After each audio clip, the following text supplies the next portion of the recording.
I guess I'm afraid.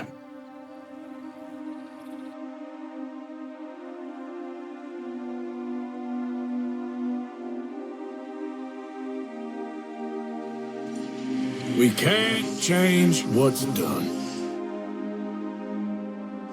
We can only move on.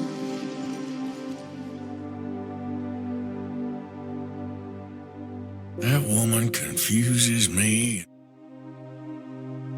I trust I will not make a god-awful fool of myself once more, but somehow I imagine I shall.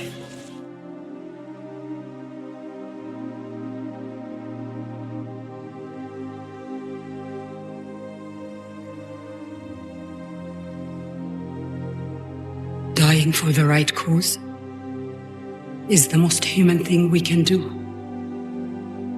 I gave you all I had. I did.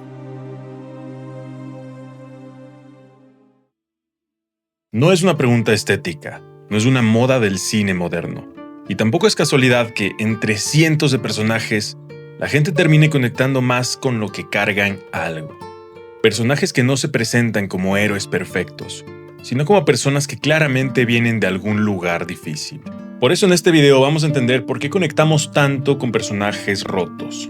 No es alguien que simplemente sufrió, es alguien cuya herida cambió la forma en la que ve al mundo. No está roto solo por lo que pasó, está roto porque aquello que pasó se volvió parte de su identidad.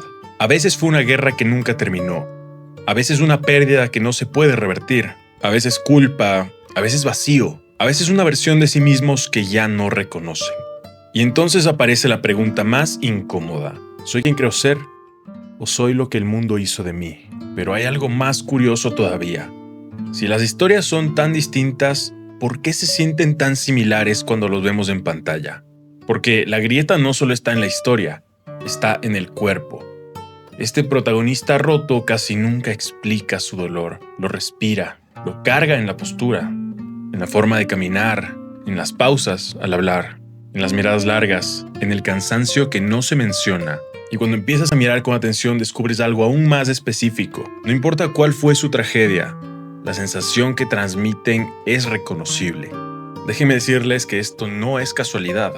Cognitivamente el ser humano conecta más rápido con aquello que puede reconocer en sí mismo. Nuestro cerebro está diseñado para buscar similitudes, no perfección.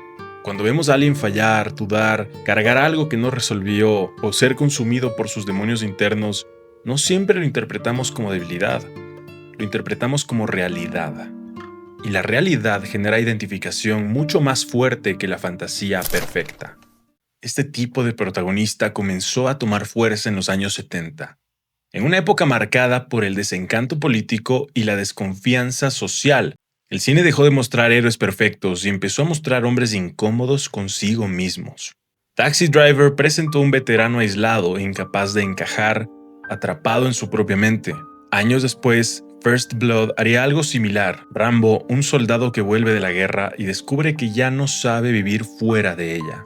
No eran invencibles, estaban rotos. Ahí es donde entra algo muy interesante a nivel visual. Cuando observas bien a muchos de estos personajes, notas que no están diseñados para ser invencibles, están diseñados para resistir. Y curiosamente, esta resistencia suele tener símbolos repetidos en el cine. Uno de los más sutiles, el color verde. No el verde brillante de la victoria, sino el verde opaco, gastado, funcional. El verde de alguien que ha sobrevivido demasiado. A lo largo de este video han visto este símbolo.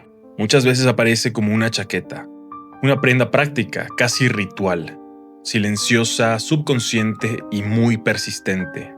Algunos la llevan porque el destino que enfrentan es inevitable y aún así avanzan. Otros porque la pérdida los acompaña incluso cuando intentan sonreír. Otros porque viven en mundos donde la violencia no les permite escapar. Otros la llevan porque solo intentan mantenerse de pie día a día, sin gloria ni aplausos. Y otros porque saben que el amor que dan no siempre regresa. No necesitas haber vivido su tragedia exacta para sentirte identificado. El que dejó su hogar buscando algo mejor y nunca volvió a sentirse del todo bien en ningún lugar. El que ama pero con miedo a arruinarlo todo. El que funciona en automático mientras carga un cansancio emocional que nadie ve. el que sonríe en público y procesa en silencio. Por eso sus historias son distintas, pero esta carga emocional se siente igual. Si en algún momento sentiste que esos personajes te representan más de lo que deberían, probablemente también este canal. Ahora algo importante, esto no se trata de buscar admiración hacia ese tipo de personajes, es más bien un respeto silencioso que muchos sentimos hacia ellos, porque no están luchando por ser héroes, están intentando mantenerse firmes.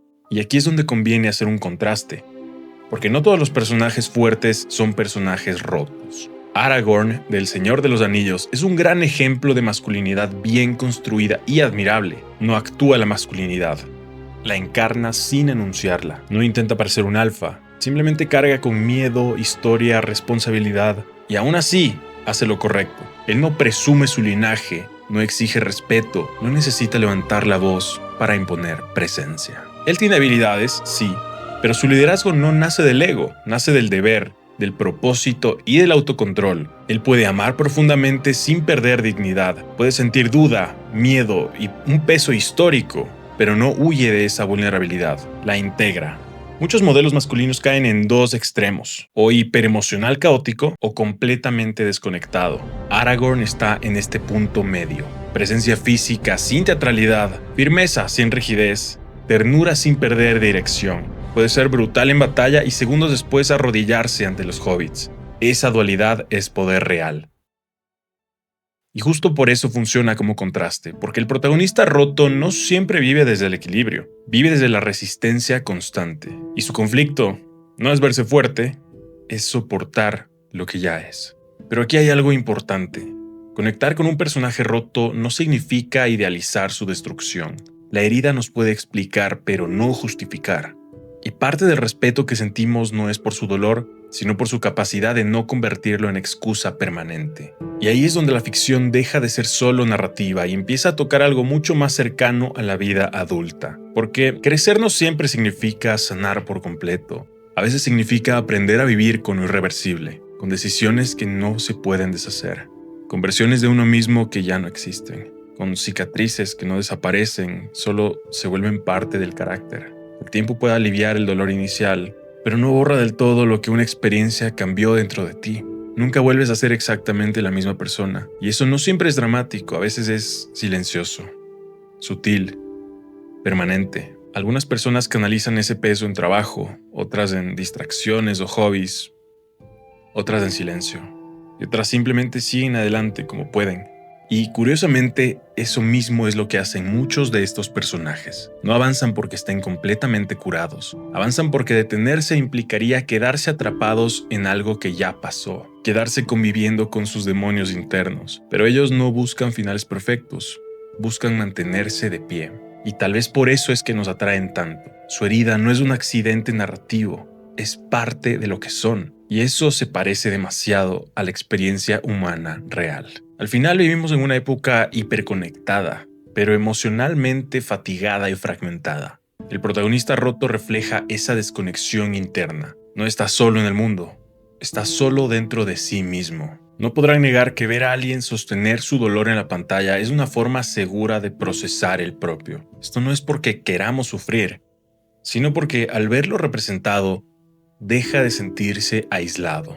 El héroe perfecto inspira, pero el protagonista roto acompaña. No los admiramos porque hayan sanado, los respetamos porque aún así siguen adelante. No representan el triunfo perfecto, representan la capacidad de continuar cuando algo ya cambió para siempre. Y en el fondo, esa sensación deja una última pregunta abierta. Si conectamos tanto con ellos, ¿será porque están rotos o porque nosotros tampoco estamos completamente intactos? Este fue El Mago desde la Maticueva y como siempre nos vemos en la próxima.